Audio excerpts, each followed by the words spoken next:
Imagine a world where every free moment is filled with distractions, where silence feels unbearable, and solitude is avoided at all costs. This is not a distant dystopia, but the reality we live in today. Have you ever wondered why we are constantly drawn to endless entertainment? Why we scroll endlessly, binge-watch for hours, and seek constant amusement? What if this addiction is not just harmless fun, but a symptom of something far more profound? Something that is eroding our intellectual and cultural foundations. Today we will explore why our obsession with entertainment is far more dangerous than it seems. By the end of this journey, you will not only understand the subtle mechanisms that keep us trapped, but also gain the tools to break free and reclaim a life of purpose and depth. And the last revelation we'll uncover is perhaps the most powerful of all. It might just change the way you live your life entirely. Let us begin by examining how we got here. The human desire for entertainment is not new. From ancient gladiator games to the tales of Homer recited by firelight, humans have always sought moments of escape. But what has changed is the scale and intensity of these distractions. In the past, entertainment was a shared cultural experience, often limited by time and place. Today, thanks to technology, we have access to an infinite stream of content, tailored to our every whim, available every second of every day. It is no longer a pastime. It has become a way of life. Psychologists like B.F. Skinner have shown us how deeply the human mind craves rewards. In his experiments with operant conditioning, Skinner demonstrated that intermittent rewards, those that come unpredictably, like a jackpot in a slot machine, are the most addictive. Social media, video games, and streaming platforms have mastered this principle. Every like, every new episode, every level unlocked keeps us hooked, compelling us to seek more. But have you ever stopped to ask, at what cost? The time we devote to shallow entertainment comes at the expense of deep, meaningful activities. Philosopher Blaise Pascal once said, "All of humanity's problems stem from man's inability to sit quietly in a room alone." Think about that for a moment. When was the last time you truly sat in silence without reaching for your phone or turning on the television? Our addiction to constant stimulation is not just robbing us of time, it is rewiring our brains. Studies show that excessive screen time reduces our ability to focus, shortens our attention spans, and diminishes our capacity for critical thinking. The very faculties that once drove human innovation and cultural progress are being dulled by endless scrolling and superficial distractions. And it does not stop there. Our obsession with entertainment also has profound societal implications. Culture, once a reflection of shared values and intellectual pursuits, is increasingly shaped by what is popular, clickable, and viral. Instead of challenging our minds or uplifting our spirits, much of modern entertainment panders to our basest instincts. We glorify the trivial, celebrate mediocrity, and reward shock value over substance. Have you noticed how difficult it is to have a meaningful conversation about art, philosophy, or history in today's world? How often do we hear discussions about the works of Dostoevsky, the ideas of Nietzsche, or the principles of Aristotle? These intellectual giants once shaped societies and sparked revolutions of thought. Now their voices are drowned out by the noise of trending memes and reality television. But why does this matter? Why should we care that intellectual and cultural pursuits are being overshadowed by entertainment? Because the decline of intellectual rigor and cultural depth leads to the erosion of critical thinking and empathy, two pillars of a functioning society. When we no longer question what we consume, when we accept superficial narratives without scrutiny, we become passive participants in our own lives. We lose the ability to imagine, to innovate, and to connect with one another on a deeper level. This is not to say that entertainment itself is inherently bad. On the contrary, stories, music, and art have always been essential to the human experience. But when entertainment becomes an addiction, when it consumes our lives and replaces meaningful engagement with the world, we must confront it as the profound threat that it is. As we continue this journey, we will delve deeper into the psychological and cultural mechanisms that fuel this addiction. We will explore the ways it manipulates our emotions, shapes our identities, and even alters our perception of reality. Most importantly, we will uncover how we can reclaim our minds and our lives from this cycle of dependence. For now, take a moment to reflect. How much of your day is spent consuming versus creating, observing versus engaging? escaping versus growing? These questions are not meant to judge but to awaken, because only by understanding the depth of the problem can we begin to find a solution. And trust me, the solution is within reach. Stay with me, because what comes next is even more revealing, and the ultimate insight will be transformative. Let us take a closer look at the psychological grip entertainment holds on us. This is not a matter of mere preference or harmless indulgence. It is a carefully engineered system designed to capture and hold your attention, often at the expense of your well-being. Consider the concept of the attention economy. In today's world, your attention is a commodity bought and sold by corporations whose sole objective is to maximize profit. Social media platforms, streaming services, and gaming companies invest billions of dollars into understanding how to keep you engaged for as long as possible. Every notification, autoplay feature, and algorithmic recommendation is designed to exploit your psychology, making it increasingly difficult to step away. Do you think you are in control of your habits? Think again. Studies have shown that the dopamine release triggered by scrolling through social media or watching your favorite show is comparable to the effects of addictive substances. Dopamine, often referred to as the feel-good neurotransmitter, creates a feedback loop that keeps you coming back for more. The more you indulge, the more you crave, and the cycle continues. But here is the harsh truth. This constant pursuit of instant gratification comes with a hidden cost. Dopamine-driven activities train your brain to prioritize short-term pleasure over long-term fulfillment. Over time, this can lead to a diminished capacity for patience, self-discipline, and even genuine happiness. Have you ever felt an empty sense of dissatisfaction after hours of binge-watching or scrolling? That is not a coincidence. Psychologists call it the hedonic treadmill, the idea that the more we chase fleeting pleasures, the less satisfied we become. Entertainment in its current form is not filling a void, it is deepening it. Let us pause here and ask, why is this happening now, in our time, on such an unprecedented scale? One reason lies in the way technology isolates us. In previous generations, entertainment often involved communal activities, watching a play, attending a concert, or gathering around to tell stories. These experiences fostered connection and a sense of belonging. Today, much of our entertainment is consumed alone, through screens, creating a paradox. We are more connected than ever in a digital sense, yet lonelier in a human sense. In his book Bowling Alone, sociologist Robert Putnam highlighted the decline of social capital, shared networks, norms, and trust that bind communities together. This decline, he argued, has been fueled by changes in how we spend our leisure time. Instead of engaging in meaningful interactions, we retreat into virtual worlds where relationships are shallow, curated, and often performative. This cultural shift has profound implications. As we replace deep relationships with superficial interactions, we lose the ability to empathize, to listen, and to truly understand one another.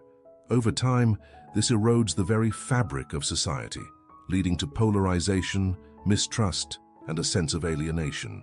But the impact of entertainment addiction goes beyond the individual and the social. It extends to the cultural and intellectual realms. Historically, cultures have thrived on the exchange of ideas, the pursuit of knowledge, and the challenge of innovation. The Renaissance, for example, was a period of unparalleled intellectual and artistic flourishing, driven by curiosity and a hunger for discovery. Now, consider our current era. How much of our cultural energy is devoted to exploring profound questions about existence, morality, or the human condition? And how much is consumed by viral trends, celebrity gossip, and mindless distractions? This is not to romanticize the past or dismiss modern forms of expression, but to highlight a concerning trend. We are losing the balance between entertainment and enlightenment. Philosopher Marshall McLuhan once warned that the medium is the message. In other words, the tools we use to consume information shape not just what we think, but how we think. Today's mediums, short videos, clickbait headlines, and endless streams of content, encourage surface-level engagement. They reward speed over depth, reaction over reflection, and consumption over creation. As a result, our collective attention spans are shrinking, and our ability to engage with complex ideas is waning. But here is the good news. This decline is not inevitable.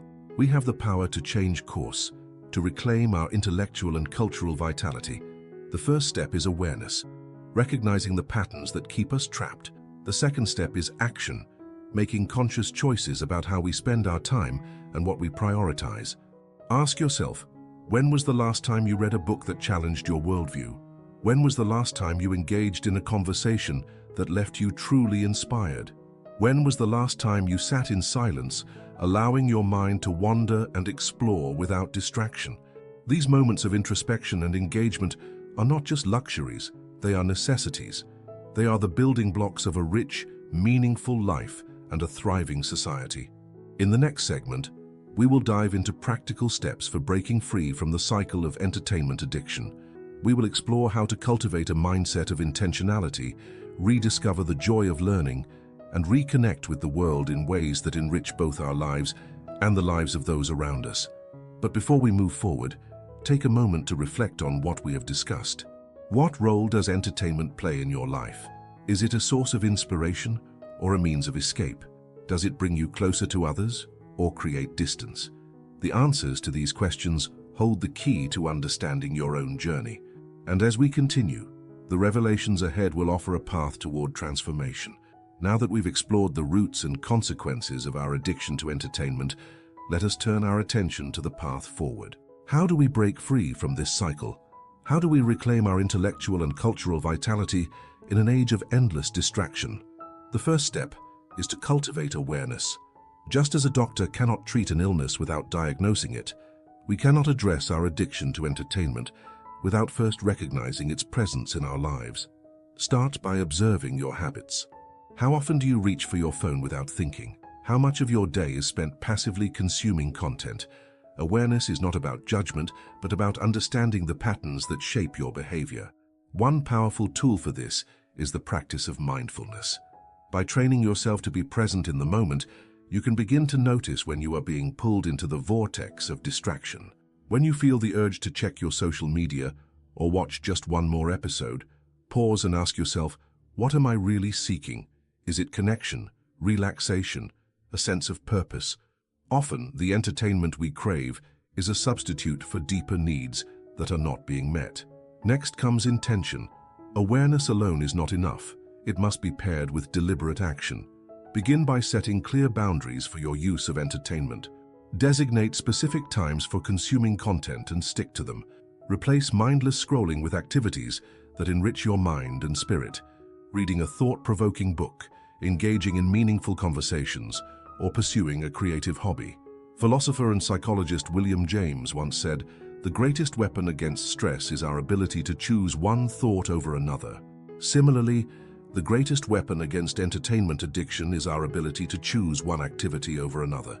By making intentional choices about how we spend our time, we can begin to reclaim our autonomy and redirect our energy toward what truly matters. Another crucial step is to rediscover the joy of learning. Entertainment often offers quick surface-level gratification, but true fulfillment comes from engaging deeply with the world. Seek out content that challenges your thinking and expands your horizons.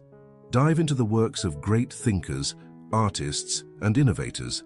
Explore the sciences, the humanities, and the arts with curiosity and wonder. This does not mean abandoning entertainment altogether. Rather, it means approaching it with discernment. Ask yourself, does this content inspire me? Does it broaden my perspective? Does it contribute to my growth? If the answer is no, consider whether it is worth your time. The philosopher Søren Kierkegaard warned of the dangers of what he called the crowd, the tendency to conform to societal norms and lose oneself in collective habits. Today, the crowd often manifests in the form of trending topics, viral videos, and popular shows. While there is nothing inherently wrong with enjoying these, it is vital to balance them with activities that nurture your individuality and depth of thought. One way to do this is to embrace solitude. In our hyper-connected world, solitude is often misunderstood as loneliness, but it is in fact a powerful tool for self-discovery and growth. By spending time alone with your thoughts, you can gain clarity, develop your ideas, and reconnect with your inner self. As Rainer Maria Rilke wrote, "The only journey is the one within." Solitude also allows us to confront the discomfort we often seek to escape through entertainment. It is in these moments of discomfort that we grow. When we resist the urge to distract ourselves, we open the door to self-awareness, creativity, and resilience. But the journey to reclaiming our lives from entertainment addiction is not just an individual one. It is also a collective effort. Reviving intellectual and cultural depth requires community. Engage with others who share your desire for meaningful connection and growth. Join book clubs, attend lectures, or participate in discussions about art, philosophy, and current events. Surround yourself with people who challenge and inspire you. This communal approach is essential because culture is not created in isolation. It is the product of shared values, ideas, and experiences. By fostering communities that prioritize intellectual and cultural enrichment, we can begin to reverse the tide of superficiality and mediocrity that dominates much of modern entertainment. And finally, we must confront a deeper question. What kind of legacy do we want to leave? Entertainment addiction is, at its core, a form of escapism, a way to avoid the challenges and responsibilities of life. But true fulfillment comes not from escape, but from engagement. It comes from living with purpose, contributing to something greater than oneself, and leaving the world a better place than we found it. Think of the great thinkers, artists, and leaders who have shaped history. Did they spend their days consumed by trivial distractions, or did they dedicate themselves to their craft, their vision, and their ideals? What would they think of a world where potential is squandered in the pursuit of fleeting amusement? These are not easy questions, but they are necessary ones. Because the ultimate revelation is this: the battle against entertainment addiction is not just about regaining time or focus, it is about reclaiming our humanity. As we approach the final segment of this journey, we will uncover the most powerful insight of all, one that will not only change how you view entertainment, but how you view yourself and your place in the world. We now arrive at the heart of the matter, the ultimate revelation that ties everything together. It is the insight that not only explains why we are addicted to entertainment, but also offers a path to liberation. To understand this, we must ask a profound question: what is the purpose of life? While philosophers, theologians, and scientists have debated this question for centuries, one theme recurs across cultures and eras. Life is not meant to be lived passively. It is an active journey of growth, contribution, and connection. Entertainment, in its current form, threatens this purpose because it pulls us away from the present moment. It tempts us to trade the richness of lived experience for the shallow comfort of distraction. But here is the truth that many of us overlook. The moments we spend fully engaged with life, not escaping from it, are the moments that truly define us. Think of the times in your life when you felt most alive. Was it while staring at a screen? Or was it while creating something, learning something new, or sharing a meaningful experience with someone you care about? These moments of engagement, challenge, and connection are where life finds its deepest meaning. But why then are we so drawn to distraction? The answer lies in our fear of discomfort. Modern entertainment offers a seductive promise: escape from pain, boredom, and uncertainty. Yet, in avoiding discomfort, we also avoid growth. The ancient Stoics believed that adversity is not to be feared, but embraced. Marcus Aurelius, the Roman emperor and philosopher, wrote, "The impediment to action advances action. What stands in the way becomes the way." In other words, the challenges we avoid through entertainment are the very opportunities that can lead us to fulfillment. The boredom we fear is a gateway to creativity. The uncertainty we shun is the seed of discovery. The discomfort we escape from is the crucible of transformation. So how do we reclaim this perspective in a world dominated by distraction? First, by redefining our relationship with discomfort. Instead of viewing it as something to escape, we can see it as a guide, a signal that points us toward what truly matters. When we feel the urge to distract ourselves, we can pause and ask, what am I avoiding? What can I learn from this moment? Second, by cultivating presence. Philosopher Alan Watts often spoke about the importance of living in the eternal now. He argued that much of our suffering comes from dwelling on the past or worrying about the future instead of fully experiencing the present. Entertainment often amplifies this tendency, pulling us out of the here and now. By practicing mindfulness and being fully present in our lives, we can break free from this cycle. Third, by creating rather than consuming. The human spirit thrives on creation. whether it is art, ideas, relationships, or solutions to problems. When we create, we engage with the world in a way that is active and meaningful. We contribute to something larger than ourselves. Ask yourself, what can I create today? How can I use my time and energy to build rather than escape? And finally, by embracing the power of choice. Viktor Frankl, a Holocaust survivor and psychologist, wrote in his seminal work, Man's Search for Meaning, that everything can be taken from a man but one thing, the last of the human freedoms, to choose one's attitude in any given set of circumstances, to choose one's own way. Even in the face of overwhelming distractions, we have the power to choose. We can choose to step away from endless entertainment and toward a life of purpose. We can choose to reclaim our time, our attention, and our minds. As we conclude this journey, let us reflect on what we have uncovered. Entertainment addiction is not just a personal issue. It is a societal and cultural challenge that touches every aspect of our lives. It diminishes our ability to think critically, connect deeply, and live fully. But it is not an insurmountable problem. By becoming aware of our habits, setting intentions, embracing discomfort, and choosing presence over distraction, we can break free from this cycle. We can rediscover the joy of learning, the depth of human connection, and the richness of a life lived with purpose.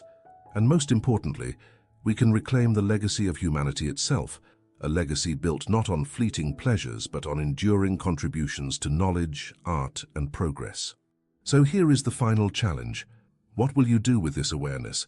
How will you choose to spend your time, your energy, and your life? Will you let entertainment define you, or will you take back control and create a life of meaning and depth? The choice is yours, and in that choice lies your power. Thank you for joining me on this journey. Let us continue to question, to learn, and to grow together. Because in the end, it is not the distractions we avoid, but the purpose we embrace that defines who we are. Thanks for looking.